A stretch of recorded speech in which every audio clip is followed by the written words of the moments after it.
So for our next guest, we have Boone Cutler, who's an author, columnist, and warfighter rights leader. He holds the distinguished honor of being the first nationally recognized radio talk show personality who's also a combat veteran from the current war. Boone created the Spartan Pledge, which military members take, that says you do not take your own life until you talk to your military buddies first. And he is currently the host of Tipping Point with Boone Cutler with K News 107.3 FM in Reno, Nevada. We're excited to have. That's fantastic. Yeah, I'm excited to have Boone on because when I was doing my film project back in 2015, 2016, and 17, he had me on his radio show several times. Okay. And so he would want reports, what's going on out in the field, what's happening with this candidate, what's happening with that candidate. So I'm glad to have him on finally. Well, I'm glad to meet him. And when you mentioned him, I was like, we have to have him on. Yeah, we have to have Boone on. Yeah. Coming from, my biological father, coming from the military, and the current war, Iraq,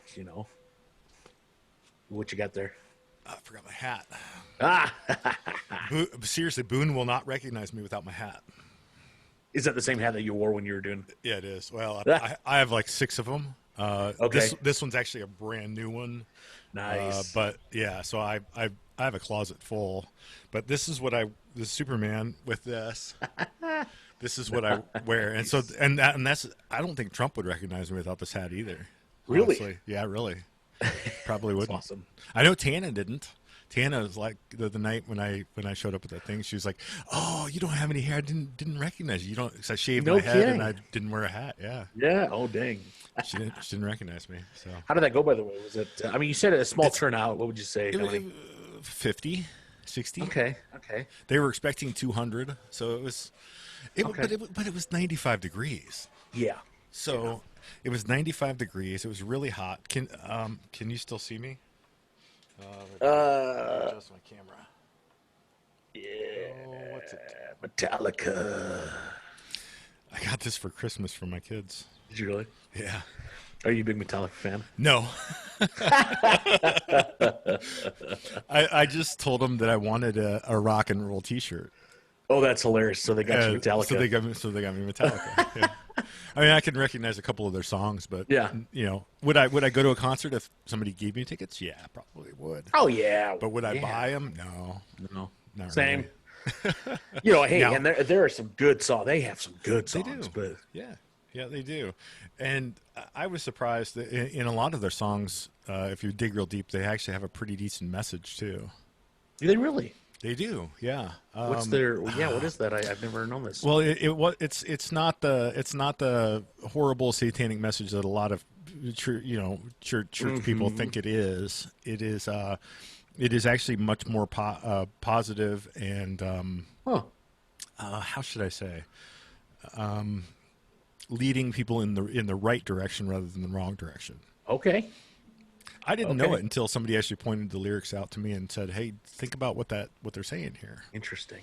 So, well, I think that a lot of that happens a lot of time. I remember when I was a kid, when I was a teenager, we would have. I remember going to, we called them firesides, where the youth would go and you'd have a speaker, and we had somebody, and they literally mentioned, well, I'll just say it, AC/DC.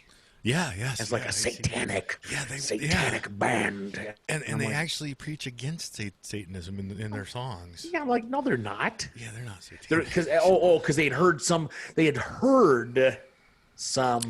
this is the problem. When you hear something like they heard AC/DC meant Antichrist, Devil's Child. No, it doesn't. No, it does not. I don't know do you know what it means? I don't know. What were they referring to? They're just literally alternating current to energy, like energy, like alternate, energy, alternating directional current, and alternate, current. Yeah, direct current, yeah. So, but people. Well, it cracks me up. Have you seen the one? I think you can find meaning and attribute anything you want pretty much to anything, right? It's pretty much. Have you seen the video of the Christian lady who is talking about Monster Energy drink? I have not. Yeah, and she's like, this symbol is the what is it? The Hebrew number for 666, And when you hold the can upside down, there's a like Barcode probably. no, I think it's the T and the O. Like it's like looks like I don't know, Oh but my goodness. it looks like an upside down cross. And Oh when yes, and she's like, when you're drinking it, yes. When turn the you cross upside down. hold a cross upside down, it looks like an upside down cross. Have you ever noticed that? That's so weird. I It's never. weird. I would have thought that, God being as powerful as he is would make it so that if you turned the cross upside down, it would automatically right itself. Right. Right? I mean, Yes. Oh, well, actually, I haven't thought that one through, but yes. That's funny. Well, and I think someone as powerful as God is would say, I think you're reading a little too much into that. And, yes, that's a symbol of my, Yeah. you know. Maybe you should go help homeless people instead of studying cans and things like that. Back here. Ooh. See, bang. I don't know what that is. Is the bang as in like gun bang, like a bullet? I'm just going to say that is the devil's eye right there. It could be. I'm just kidding. I'm just coming up with some. It looks like the dragon from Lord of the Rings. Yes. Yep. Oh, yep. yeah. It's the dragon's eye. Bang. Lord of the Rings. Yeah, Desolation of Smog. Yes. I just watched it the other day. Did you really? Again, yeah. The Hobbit.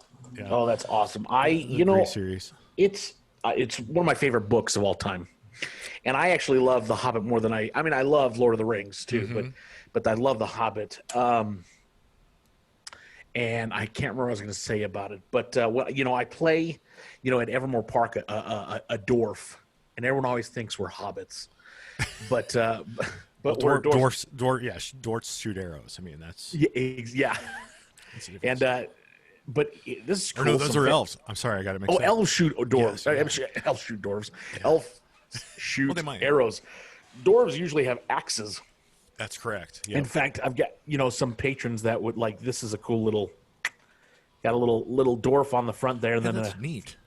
An axe. Right, here's another one too. Neat. Here's kind of an anvil. What casino did you get those at? I got it at Dwarfs R Us. What? Dwarfs R Us. Okay. I have no idea. Yeah. Yeah. So these are and then here's another one. Speaking of fantasy. Can you see the dwarf on that there? one? That one's out of focus. Can't see the dwarf there. Oh, there. Oh, kind of. Kind of. And then on the back is another anvil. Oh, it's an anvil. Yeah. So dwarves are they're iron workers. They are. Yeah. And the dwarves that we play in Evermore Park are the ones that build all the lanterns. We're lantern makers. So that's cool. Isn't that cool? What is Evermore Park? I don't know what that is. So Evermore Park is a themed. It's a themed park. It's not a theme park. It's a themed park. I always say this. Imagine like a $40 million movie set where you walk through these gates, and when you walk through the gates, you are taken back to an old English, British village that's gated in by walls, and you are greeted by hunters and elves and dwarves, fantasy creatures, as well as humans that live there. And it's like timeless. It's like it's old school, but you have these what do you call it? Kind of vortexes or whatever that open, and you have different creatures that come through. I mean, so this is a video game, or is this? This is live. This is a real place. This is a real place. I want to go. I don't know anything about it. Evermore Park. I was hired. I'm gonna be Googling it. You need to. My buddy Ken, who owns the park, asked myself and one of my best friends, Matt Matson, who we do Two Big Guys in a Car together on Hard Candy Humor, but which I love, by the way. I just watched several of those episodes.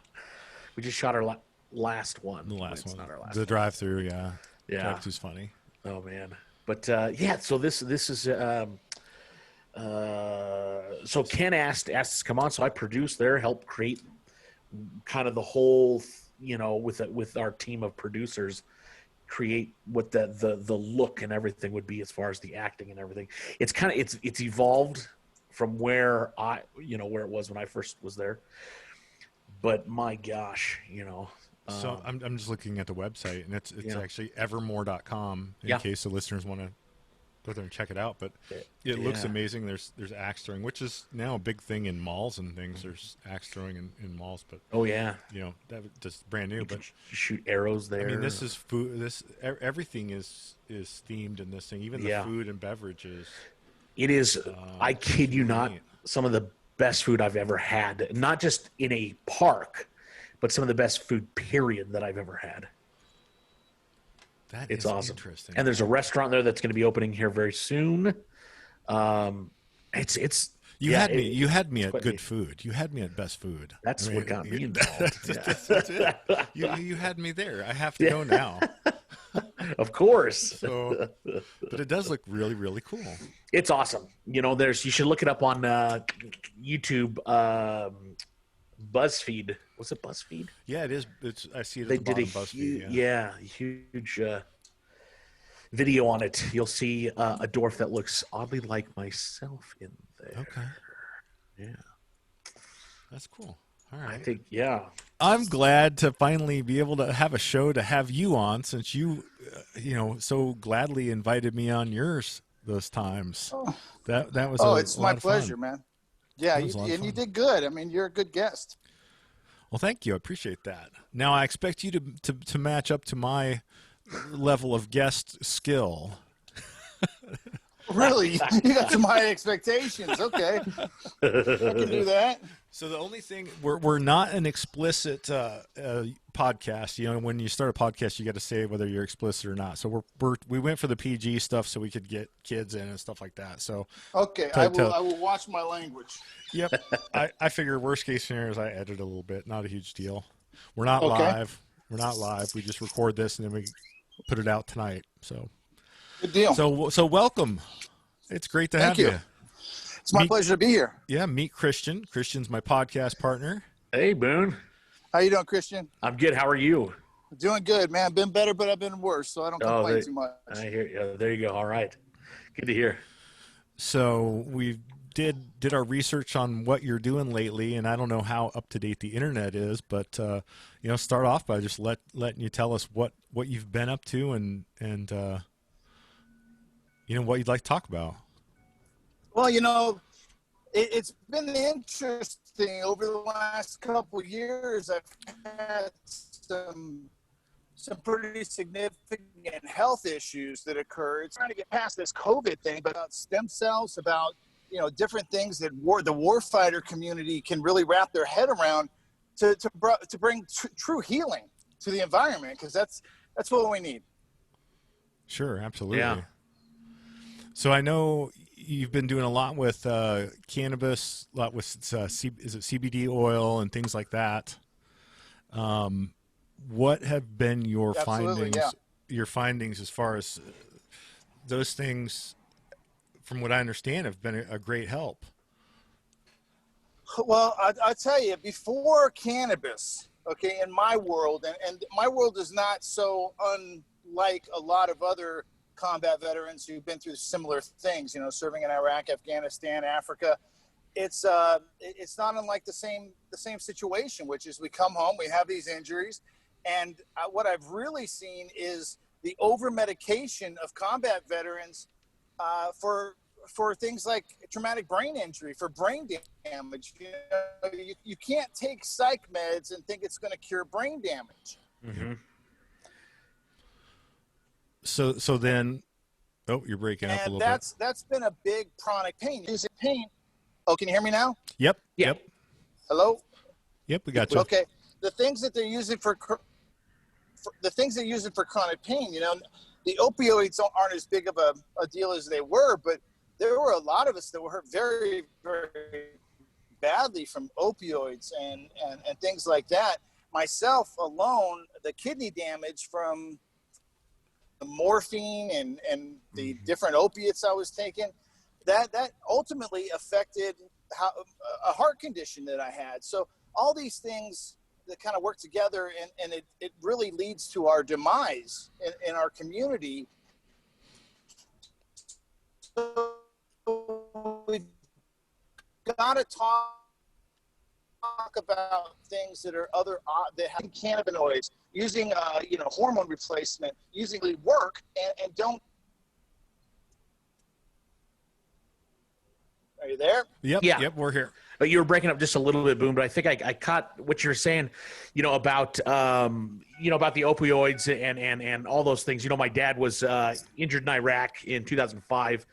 Roadside bomb went off, it killed everybody but him, crushed his spine. And we were scuba diving a couple years ago, and I had to drag him out of the water because what had happened was all those drugs had compacted, had built up in his system. Took him to the hospital. He had a near-death experience and all that stuff. But now he's doing the old tincture of CBD, THC CBD. It's really really helping a lot for him, much better than that crap that is kind of spoon-fed. I'll tell you what. I was on 90 milligrams of morphine, 90 milligrams of morphine, 70 milligrams of OxyContin every day. Whoa. For that stuff, and it was just. And you're still here. Man, it was bad. It was just all kinds of bad. Yeah. I'm still here, and luckily, the stem cells I had, I think, helped my kidneys. But you just can't do that forever and expect yourself to be okay. Right. Yeah, Totally. Hang on 1 second, guys. You're probably gonna have to edit something. Hang on 1 second. That's no worries. Yeah. Look at that beautiful background there. Perfect. Andrew Clyde. Got an AR-15. Yep. The AR-15, which is so funny to me that everyone's like, it stands for assault rifle. It's a machine gun. It's a machine gun. Yeah. It's like, what? Yeah, they're kind of ridiculous about. I'll show you a machine gun. Tell me about it. That's funny.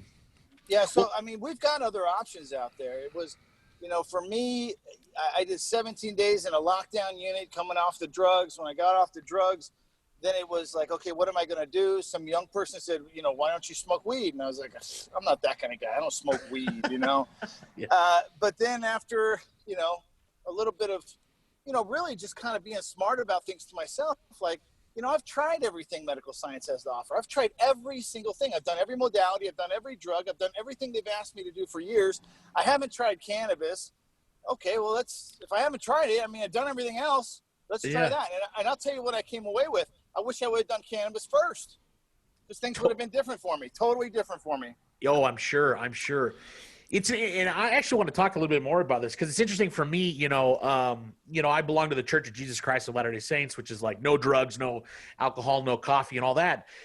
But the church standpoint is that if medical marijuana, if there is legitimacy to it, and I believe there is absolutely, that it should be used. But I think big pharma, things like that. What are your thoughts on that? Like, as far as why is it the stigma of the '60s that's still attached to it? Is it, big pharma that's saying, hey, look, how can, there's not much money in it. Reefer madness.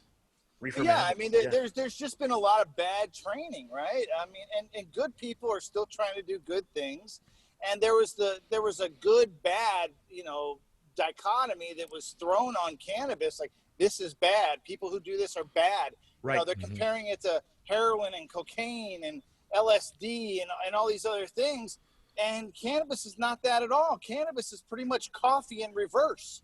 It has the same addiction rate as coffee. It makes you relax. You can't OD on it. It can't stop your breathing. It can't stop your heart. Right. It's not cocaine. It's not. It just doesn't have the same problems. But yet it's been packaged that way.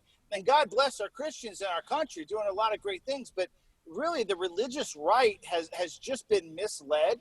And then they've turned into disciples for the anti-cannabis, for the prohibition of cannabis. And it's not served us well. It truly has not served us well. They've been tricked. They've been lied to. We all have been tricked and been lied to. And we need to get past that. We just need to come to terms with our own cognitive dissonance and say, you know what, maybe I should listen to the people who do this responsibly and take a page from their notebook. And that's what I do. I'm just giving a page from my notebook. Hey, this is what I've been through. This is what I do. This is how it works. And I'll tell you what, in 2010, you couldn't get anybody to respond to you when it came to the cannabis. I'm kind of like the Snoop Dogg of the warfighter community, so everybody talks to me about it. It's true. And it's amazing. It doesn't matter where I go. It doesn't matter if I'm doing speeches in front of law enforcement. It doesn't matter if I'm doing speeches in front of church groups. It doesn't matter. The financial organizations, bottom line is, I'll tell my story about cannabis, and I've always got someone who pulls me aside and goes, "Hey, I can't tell anybody, but I do it too. Keep doing what you're doing." Like, Yeah. It's ridiculous the amount of people who literally are scared to death to tell the truth about something that is completely non-toxic to humans. We're talking about safer than grapes, literally. Oh yeah.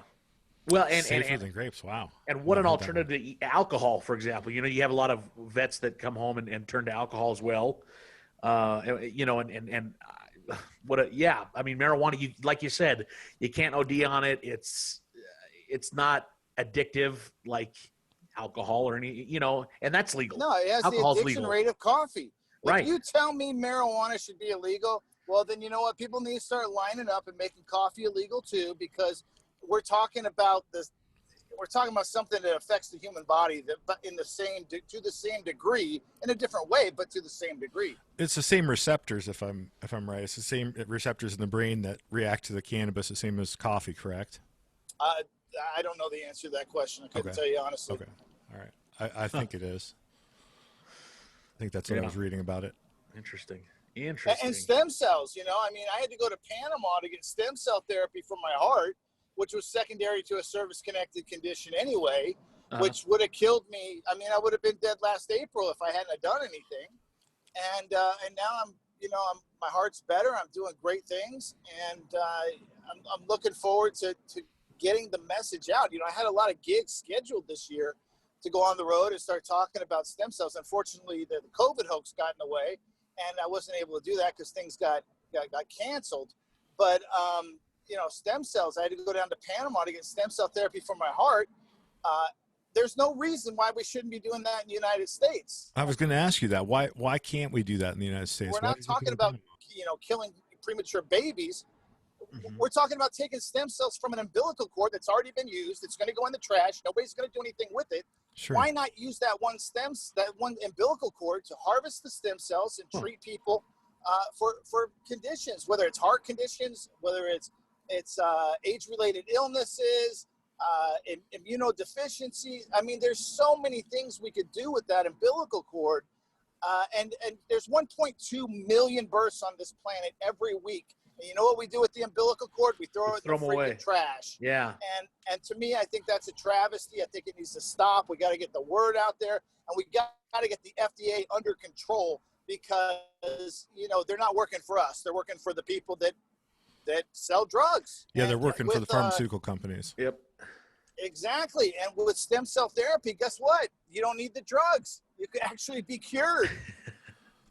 Well, so why don't they just transition into, what were you going to say, Monty? Sorry. Yeah, when my youngest was born, I know we donated the umbilical cord and placenta. I can't remember what it was to. It was towards a study of some kind. But they asked us if we would donate it, and we said, yes, absolutely. So that was 16 years ago. So they've been studying that for at least, I'm not sure exactly what the purpose at that time was, but they've been studying the use of that for at least 16 years. Are they just keeping it a secret? Is that what it is? They know. I mean, even if you wanted to talk anecdotally, there's so much information on stem cell therapy. If you check out stem cells on the NIH, they've got a ton of data, but none of it's from the United States. It's from other countries. And that's a problem. Why isn't the United States, trying to figure this out as much as other people? And I think the answer is obvious. It's about monetization. It's about, making investors happy. It's about making, stock prices stay up and people earn their money from that. But, I thought that it was supposed to be about people's health, not about other people's profit. And that's where we need to get squared away in this country. We need to understand that if we don't start taking care of our people are not going to be able to make a profit because our people are going to be too sick. I mean, just look around you. The environmental toxicity just by living in the world today makes people sick. If I had my way, I'll tell you what I'd do if I had my way. If I had my way, I'd do something very un-Republican. I would go to these businesses who are gross polluters, who put stuff in the air, who put stuff in the water. And I'd say, guess what? You got a small tax.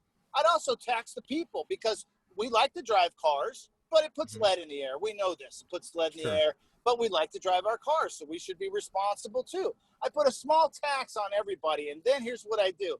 Instead of all this talk about socialized medicine, I would have every American start taking stem cell therapy with a couple different modalities added to that, starting at age 35, and do that every 5 years, and it would be paid for.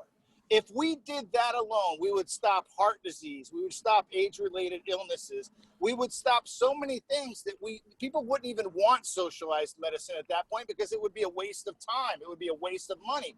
And we're talking about something very, very minimal. What I'm talking about is every 5 years spending no more than $30,000 on every American. Now think about that. $30,000 seems like a lot, but what does one surgery cost? I know when I was on the Vicodin, it was like $2,000 a month, just to take care of my Vicodin prescriptions. That's ridiculous. Well, let me ask you this: couldn't we solve some of those problems by taking the business out of healthcare? In other words, why are we letting people profit off of our healthcare? That's what I don't understand. I think that's a big part of the problem. I don't believe there should be any profit in healthcare. Besides, obviously doctors need paychecks, nurses and stuff like that. But there are healthcare companies that are publicly traded and prey on all of us for their stockholders. Well, here's the thing: if you've got a medication or anything that has no side effects, no negative side effects, why are we playing games with this? Sure. You know what I'm saying? I mean, there's a flow chart. When you test a new medication, the first thing you're going to do when you test new medication is you're going to say, okay, at what point does it become toxic to humans? And if that medication never becomes toxic to humans, well, the FDA shouldn't even have anything to do with it. We should be able to have it at will whenever we want. And just like I'll even go even further. If it's something that can help society, like stem cells can help society, human growth hormone can help society. Did you know this? Check this out. 80% of the homeless people in our country have brain damage. If you cured the brain damage, don't you think you'd get rid of a lot of the problems that are making people homeless, especially warfighters that are homeless? A lot of that's brain damage. You take care of the brain damage with human growth hormones, stem cells, guess what? We don't have a homeless problem anymore. How much does that save the American people? Interesting. Yeah. Huh. So let me ask you this, Boone. What does stem cell therapy? What does that entail? Is it as easy as taking a? Yeah. Let me tell you, it's the easiest thing in the world, stem cell therapy. I go in there, they give me a shot in each shoulder and each thigh, each quad for 4 days or 3 days. Huh. And 2 of the 3 days, I get a 6 cc IV. That's it. It's just a syringe, a 6 cc IV. Huh. For 3 days. And all of a sudden it cures my heart so I don't have to die. Yeah. Are you kidding me? Why aren't we all doing this? It's freaking ridiculous. Well, that's a really good question. We don't have the availability in the United States. Right now, heart disease is the number 4 killer in the United States. The number 4 killer. We could knock that out in a week. Jeez. Can anybody go down to Panama and get this stem cell therapy? They have to accept you because they want. There's so many people that want it. Sure. I mean, it's unbelievable how many people that want it. Unfortunately, it's kind of relegated to the people that have money. It's not cheap. I mean, if you're gonna go down there, you gotta have 30 G's to make this thing happen. So if you have 30 grand in cash, you've got that kind of money in their bank account. You got to go to Panama. That means you got to get the ticket. You got to do all your stuff. You got to have a passport. Yeah. You got to stay at the hotel, and there is a hotel that you have to stay in. That's the Hilton there in Panama, and that at the top of that hotel is where the clinic is. But that's not cheap to stay there, and so it's not easy. But again, we could bring this to the United States, offer it in every major city, and it would not. Honestly, it wouldn't be any skin off anybody's nose, except for big pharma. Right. But I think they've made a lot of money over the years. I think they've done a lot of good things. I think they made a lot of money, and that's great. God bless them for it. But if we don't start transitioning from medicine to healthy medicine, I think that the implication is obvious. We're going to continue to die, and we're going to continue to pay to die. Right. We're going to take medication all the way to the deathbed. And who wants to do that? Why not pay for something that's going to keep you out of your deathbed? Well, I think that's it. The reason, honestly, I think that there's not much money in that, in preventative medicine, as there is in fixing the problem after you have the problem, instead of nipping the problem in the butt before it even happens.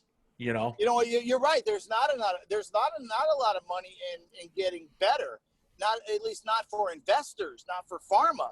But think about the dollars. If you can keep someone off of Social Security, if you can keep someone working, being a tax-paying citizen for an additional 20, 30 years, now our country is doing better. Now that family is doing better. You've got a patriarch or matriarch of a family that can stay alive another 20 years to teach their young to live so they're not lost. Especially then, we've got to keep that leadership, that mentorship coming down and keep from healthy people that are older, and we've got to make sure that the people who are producing babies, are raising babies. And this is really, when we start looking at costs, I think we're just better off as a society, and I think our costs, our productivity costs from using healthy medicine far outweighs any profit any investor makes on big pharma. So how have you been trying to introduce this to the United States? Have you been talking to lawmakers? Have you been talking to the Department of Veterans Affairs? Where are you at in that process? Right now, I'm at the process of getting past COVID so I can actually develop the campaign and go out and talk to people in groups. I love doing radio shows like yours. This is a great venue. I appreciate you having me on. But I got to get out there. I got to press the flesh. I've got to show people, look at me, I'm healthy, I'm strong, and look at this. Look where I was a few years ago. Look, let me tell you how that happened. And go out there and see folks and get some money to get other people helped within the warfighter community. It's ridiculous how many of us die that don't need to die. And literally on that road to death, it can be impeded and interceded at any time to stop that process. And once we keep warfighters alive longer, we get to share our history for longer. And Americans need to understand the history of warfighters, because that's what keeps America free. That's what people see as the thing that just needs to be steadfast and true. And we don't, if warfighters all die off, who are going to be our ambassadors for sacrifice, for what it takes to make sure this country stays what it is, which is free? Who are going to be those ambassadors if the ambassadors who have fought for that freedom are all dead? Who does that? Yeah, you're right. You have a great point there. Yeah. I don't know. Yeah. And how does that affect the country and the world? Tremendously, tremendously, tremendously. So when we talk about cost and what does it cost, how much will people lose if we start making people healthy? Well, I'll tell you what, a few people might lose a little bit, but a lot of people will gain a lot if we do what I'm saying. Have you had any luck with the hyperbaric chambers, the oxygen-rich hyperbaric chambers? I've had great luck with HBOT, hyperbaric oxygen treatment. Before I went to Panama, I did, I think 50 dives, because I was trying to keep my organs alive, and the only way I could keep them alive and oxygenated was in a hyperbaric oxygen chamber. My heart had gone down. The function of my heart was down to 30. What they call the injection fraction was down to 30, which means I got 30. At least half my heart is only working. So even my organs were starving for oxygen, and HBOT is what kept me alive long enough to get me to Panama. So it all goes together. I think every 5 years, if folks if they could have access to cannabinoids whenever they want. I'm not just talking about THC. I'm talking about CBD, CBN, CBG, everything that's in Rick Simpson oil. That does so much to stop cancer. So much to stop cancer. It's ridiculous. Oxidative stress basically goes away. Oxidative stress is what creates cancer. That goes away when you have cannabinoids. The hyperbaric oxygen replenishes the body with oxygen, infuses the body with oxygen, helps it repair, and then stem cells. If you've got those three things with good hormone replacement, starting at age 35, I don't see, and a lot of people agree with me, provided you add, exercise, intermittent fasting, a few other things, there's no reason we can't live to be 100 plus healthy. And I'm not talking about being a decrepit 100 years old. I'm talking about being 100 years old, which would be the equivalent of someone who's 60 today. We see 60-year-olds today out there running marathons and doing triathlons and all this other stuff. You didn't see that 50 years ago. No. Today's 60-year-old is very healthy, but I say today's 60 is tomorrow's 100. Yeah, so I met a friend of mine down in Phoenix, Arizona, and he was doing the hyperbaric chambers, and he's 72. And after the first 10, I guess you call them dives. He was before he did them, he couldn't exercise, he couldn't get out there and lose weight and that kind of stuff. He said after 10 dives, he all of a sudden felt the urge to go out there, and he was able to walk, run, jog, all of those things again. Just after 10. Down. You got the inflammation down. Inflammation is disease. Inflammation is pain. You start removing inflammation from the body, you remove disease, you remove pain. One of the things hyperbaric oxygen does is remove inflammation from the body. Same as cannabinoids, same as stem cells, So we started to see a trend here. And the question is, why don't we put that trend together in some sort of modality for everybody across the board, starting at 35 years old, so we can actually get rid of these diseases rather than feed them and treat them for 20 years until we die. Let's just stay alive. I think that just makes more sense. I think the answer is that they don't want us to live that long. And if they do want us to live that long, they want us to, pay out everything we have in our estates to live off of their methods. It just seems to me that that's the way it's going right now. It seems to be designed that way, and it's happened incrementally over time because that's how people can make a profit. And I say there's another way to make a profit, and that's by keeping the people go out on Social Security. As someone could, there's no reason right now with the way medicine is, forget having one career, 2 careers, you could live long enough to have 3 careers. And then how much of that goes into being able to save up wealth for a family? Think about that. You have families that will become more wealthy and be able to conserve their wealth simply because they're living longer, they're living more healthy, therefore they are more profitable to their family for a longer period of time. Mm-hmm. Assuming we get rid of the death tax. That's an issue too. Well, it just seems like, rather than milking the crap out of people for a short period of time, as much as we can before they die, you elongate their lives and you can get, does that make sense? It's a different paradigm. We've got to get out of the 50s. Who the hell wants socialized medicine that's 50 years old? That's ridiculous. Yeah. Let's have something new, something updated, something emergent therapies, emergent technologies, put them into play. Let's live longer. Let's be healthier. Let's stop all this. And, do I think global warming is real? Maybe, maybe not. Do I think pollution is bad? Yeah, I think it's bad. I don't think it's a good idea. I think it hurts people. I think it hurts things. So I think we can all agree that pollution is bad. I think we can all agree that pollution hurts people. Therefore, if we're all being affected by this pollution, these environmental toxins, which are everywhere we're consuming, then you know what? Let's take care of what fixes those environmental toxins in the body so we can live longer, so we don't require the big pharma. We don't require socialized medicine because we are healed, we are healthy, we're the people that we should be for as long as we can be. So how do you see these changes being pushed into place? Is this something, because I don't trust government any further than I can throw it. Is this something that we entrust the government to push forward, or is this something we have to do this as privatized medicine? And if it's privatized, you give me a couple smart people, in about 10 minutes, we can create our own insurance program around this thing. We can avoid the government altogether. Even if we had to go to Panama for the stem cells, let's blow that out. Let's make that bigger. And we're just paying to our own insurance program that includes, at age 35, stem cell therapy, cannabinoids, hyperbaric oxygen, the hormone replacement.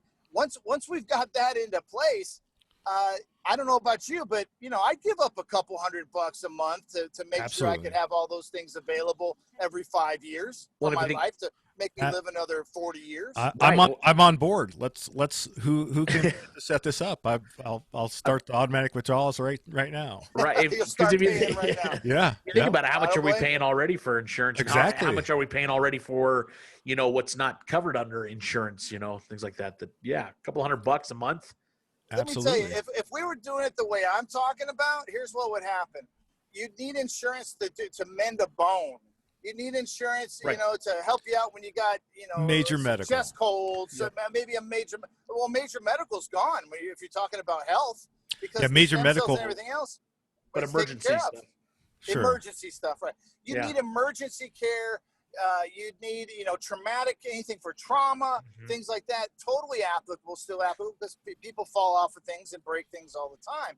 But when it comes to disease, we can make that go away. We can make the disease of aging go away with what I'm talking about. So why isn't Bill Gates, Jeff Bezos, where are those guys in this? The Bill and Melinda Gates Foundation, why are they not knocking on your door saying, hey, we want to jump on board and get involved in this? Because you would think Bill and Melinda Gates would want to live forever also. Yeah, you know what? I haven't talked to Bill Gates or Melinda Gates. I haven't talked to them about this. Maybe they would. Maybe they don't know. I mean, you guys didn't know about it until I spoke about it. A lot of people around the country would know about it right now, just like I did with cannabis 10 years ago. I'm going to do with stem cells. I'm going to do with HGH. And the warfighter community led that way. Look around you.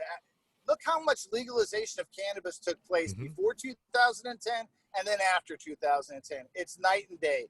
And it's because the warfighter community got on board. We're going to do the same thing again. Nobody's going to tell us no. How are you going to tell a guy no who got blown up, for his country? No, you can't have the thing that's going to heal you, but you can't have the stuff that's going to make you more sick. It's going to deplete you. It's going to make you bedridden. It's going to make you not be able to have sex with your wife or your husband, and then you're going to die. Who the hell is going to tell that person no? They're not going to tell us no. So what we have to do is build that social capital to develop the political influence from the ground, just like we did with cannabis. We're going to do it again, and we're going to do it again, and we're going to do it again, and the entire American population is going to benefit from it. The big question is how can we help you? Yeah, that's my question. Yeah, how Brother, can we help you? You get this message out, and you're helping. You talk to everybody you know and give them the words I just gave you, and you're helping. You make sure people that have money access and influence to things like building insurance programs, you're helping. You put this in the ear of politicians who are like, you know what, I need a new zinger to really help me through this next election. Sure. What can I jump on board that's emergent nobody's talking about? Well, then you're helping. These are all the things you can do to help, and everybody in your audience can do to help. Excellent. Yeah. Now, is there a place, Boone, that people can go to? Is there a website to learn all about what we just talked about today, the things that we don't, that we can push, say, hey, if you want to find out more, you got to go here? If anybody wants to find out more, they got to come talk to me. Cool. You guys got my information. Feel free to give out they can contact me by email, spartanpledge@gmail.com. They can find me on Facebook. It doesn't matter. Just reach out to me, find me. I'm trying to build this team. We need to build this team together.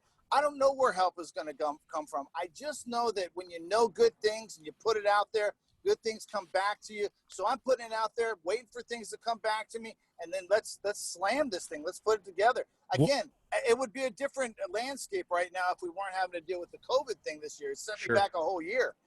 And how many people could have been saved from COVID, whatever the effects of that thing was, if they would have had stem cells. So it goes on and on and on. You look like you're going to say something, Monty. It's Yeah, right on the tip of your tongue there. I lost audio for a second there, so did you? I couldn't tell what Boone just said. Oh, I got it. I think my headphone battery is dying. Oh, no. Sorry. Well, with that, Boone, I think that's a great place. I mean, is there anything else that you want to plug, that you want to talk about?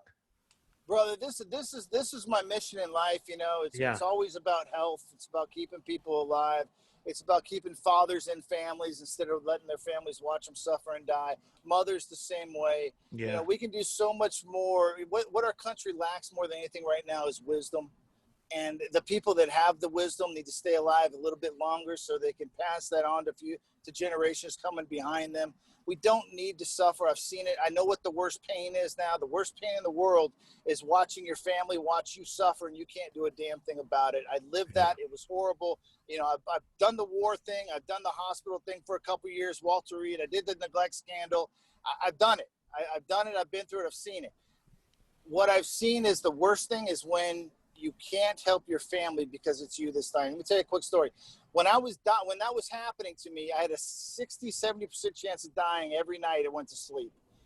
And I had made it up in my own mind that if I felt this was going to go down that particular night, I would obsess about how do I get myself up out the back door and over the back fence to die, just so my wife doesn't have to wake up next to a dead guy. Uh-huh. And that was real. I mean, that was a real thing that I went through every day. I simply don't see a reason. I don't see anything sensible about putting other people through that if they don't have to. Yes, dying is a part of life. We're all going to make it happen. It's all going to happen to all of us at some point in time. And that's just the way it goes. But the needless suffering is just not needed. And you know what? I don't want to be on this earth 1 second longer than I'm supposed to be, but I don't want to leave 1 second earlier than I'm supposed to either. And I think this is how we square that away. Awesome. Well, excellent points. Yeah. All right. Well, Boone, thank you so much for being on our show today. I appreciate it. And if we can ever do anything to help you, please feel free to reach out. Let us know, whatever that might be. Well, I appreciate your time, guys. Thanks for having me on your show. Happy to come back anytime.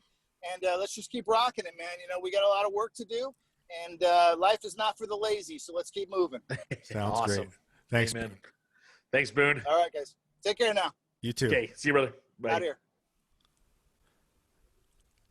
All right. All Hey, right. How did that went really well, I think. That went really well. A lot of that went over my head, and that's okay. It was a lot of information to digest right there that I had never heard about. So, you know, I kind of took notes over here on my iPad a little bit and went to some websites, and I was like, you know, I figure now's the time for us and our listeners to maybe look into these things a little bit. Yeah. And learn what he's talking, because he's very educated on these things. He's been working on them since 2010 and before. And you know, I won't pretend to understand everything the first time I talk to him about it. Right. No, same. And what it did remind me of is, I don't know if you've ever heard of the Gerson therapy. This is a therapy that it was basically fresh fruits and vegetables and juicing. So Gerson, he was a survivor of World War II. I can't remember if it was Auschwitz or one of the concentration camps, and he was a doctor. And when he got out, he had this hypothesis that if you were to use holistic type of medicine, that you could not just cure, but also help prevent further cancer in people by they come into a place, they're there for X amount of time. And while they're there, literally every meal is, you know, fresh juice, like everything's fresh juice and vegetables. And I think it was like an all vegetable diet, fruits and vegetables for a time, not for an extended period of time, because there are things that we need that meat, for example, gives the us protein. The protein, yeah. So did that therapy have to do with if I remember, it's ringing a bell, and didn't that have to do with the acidity levels within your system or something like that? That does sound familiar. Maybe that's it. I do know that there was another doctor, and I don't remember his name. I won't pretend to know all the details of that one either. But what he did was intravenous vitamin C. Really? And so both Gerson and this other thing, I don't know the numbers. One should, you know, look them up or whatnot. But they were having a higher success rate than you know, chemotherapy or what's the other one? Radiation treatment, which I think are kind of archaic. Yeah, it's kind of I suppose kind of like the electroshock therapy of psychiatry. Yeah, Although yeah, they are still doing that to a certain extent, sure. Well, I but think that there very is rare. yeah, yeah. And electricity, I think it helps too. What's interesting, again, if we're talking about, you know, different alternative things, is excuse me, my biological dad. Wow. Let me go back so I'm not yawning. That's okay. But my biological dad, he, what he uh, was recommended to him for his psychological things was these two ear clips you put on your earlobes. You put a little spritz on it, which is a conductor. You put it on your earlobes, and what it does is it sends a very low voltage, and you feel it. It kind of stings your earlobes a little bit. I've Mhm. done it. I love to do it. I do it quite a bit. And as you're doing it, you kind of feel like you're in a fishbowl a little bit. Like it's kind of weird, but then you feel so good. Where do you get that device to do that? So he got it through his doctor. Okay. Insurance covered it. It's expensive for just this little thing that sends a little current through your. Is it? It's not called a TENS unit by any chance, is it? I don't know. TENS unit. I'm not Okay. sure, All right. but I love it. I do it every time I'm over there. I try to do like a 20-minute session because it feels good. But Huh. yeah, but I'm I think curious to try that now. yeah.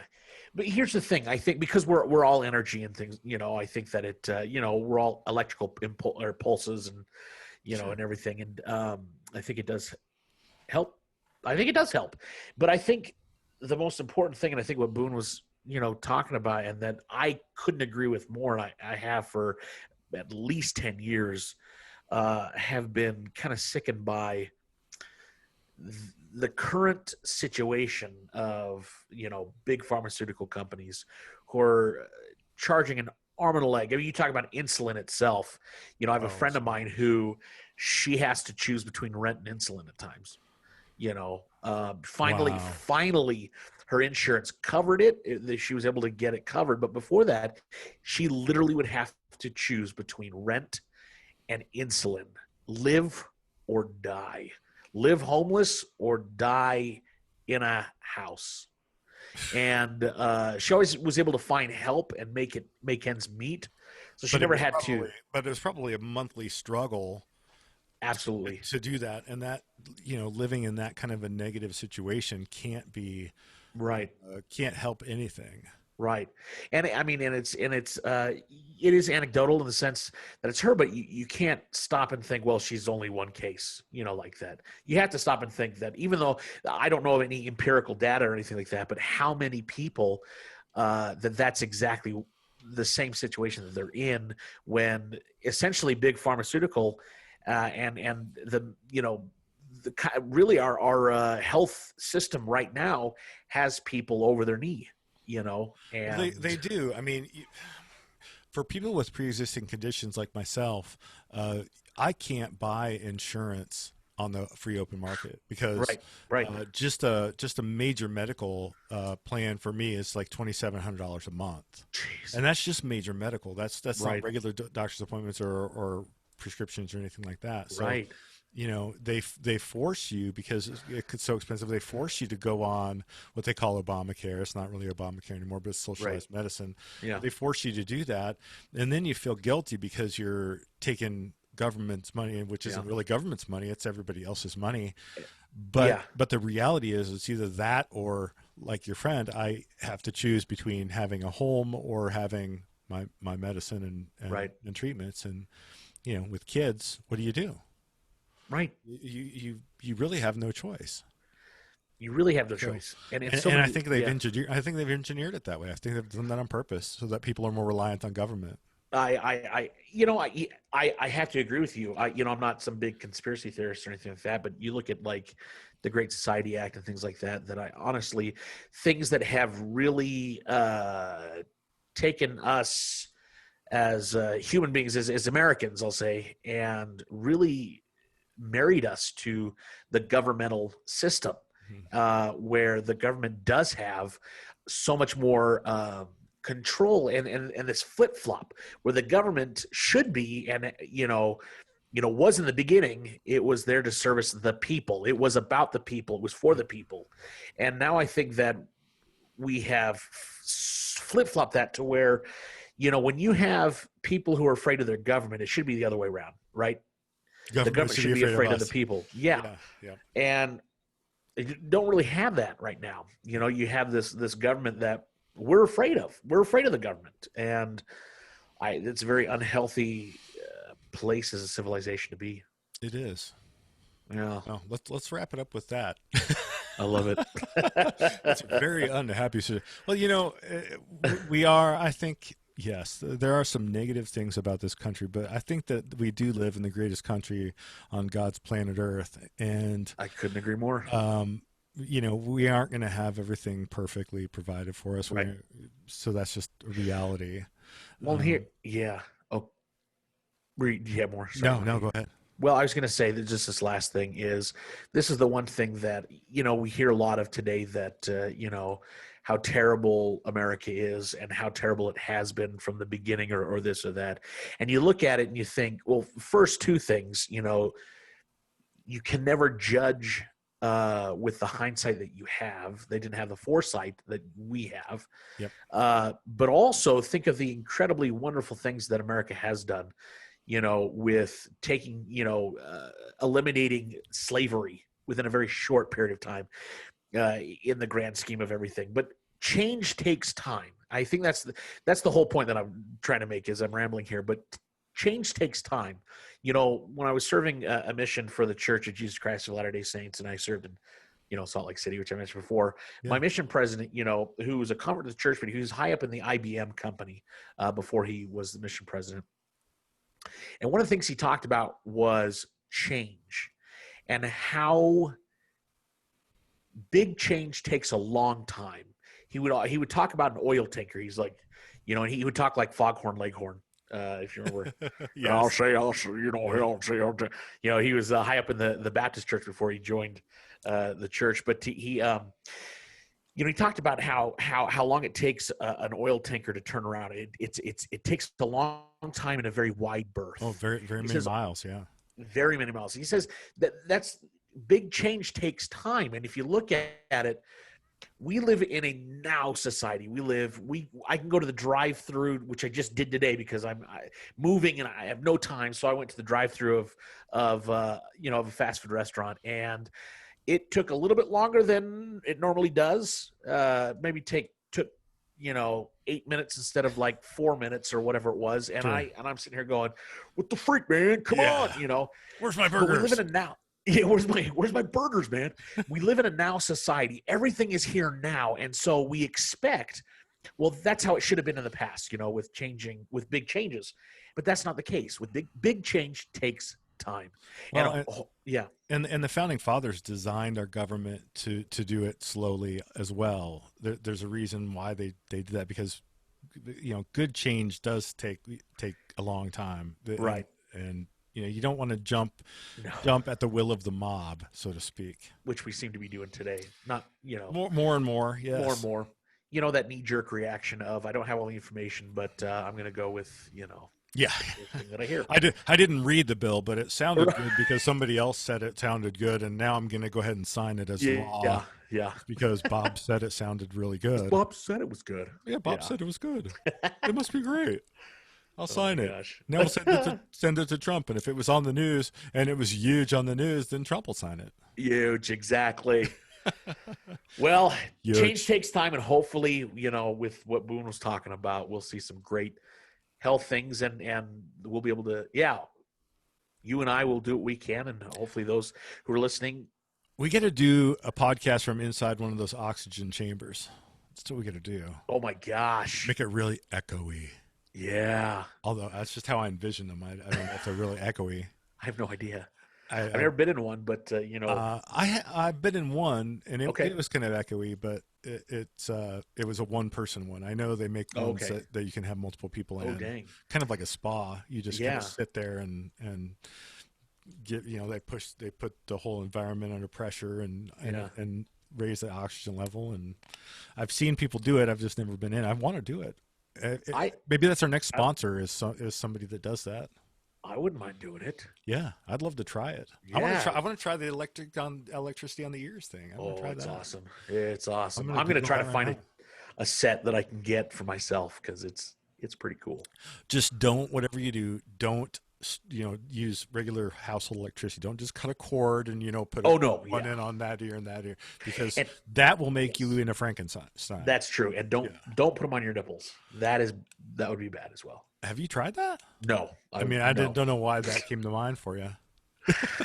I always had this reputation in theater of everyone's like, you're always like showing off your nipples. I think it was always nipples with you. I can't help it. My nipples are erect all the time. I mean, I know, right?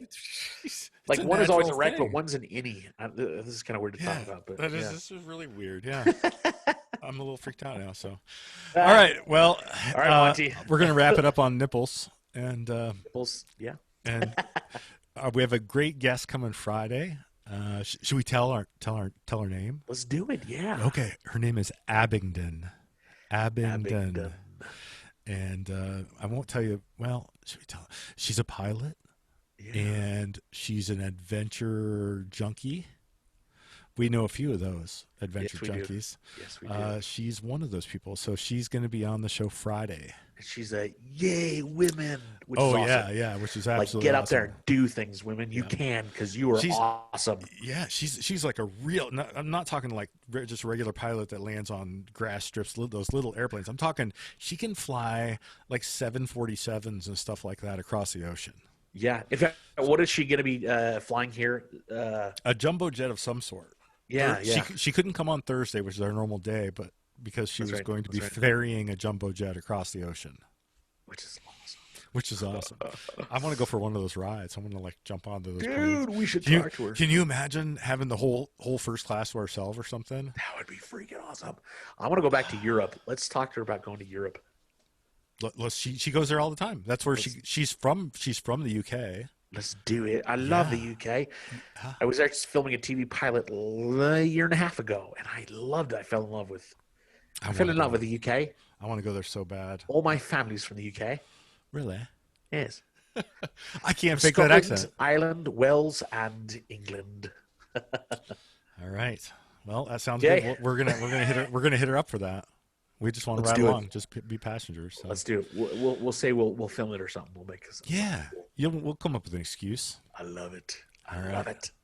All right. Well, okay. Thanks for watching, everybody. Yes. Thank you, guys. Thanks, Monty. Thank you very much, Christian. You're welcome. We will see you Friday. Absolutely. Have a good move, by the way. You're moving. Thank you. Yes, moving to Montana. Have a safe move. Thank you. Montana, big sky country. Big sky country. I love Montana so much. I can't wait to see it. All right. We're going to come out and visit you, and then we'll do podcasts from there.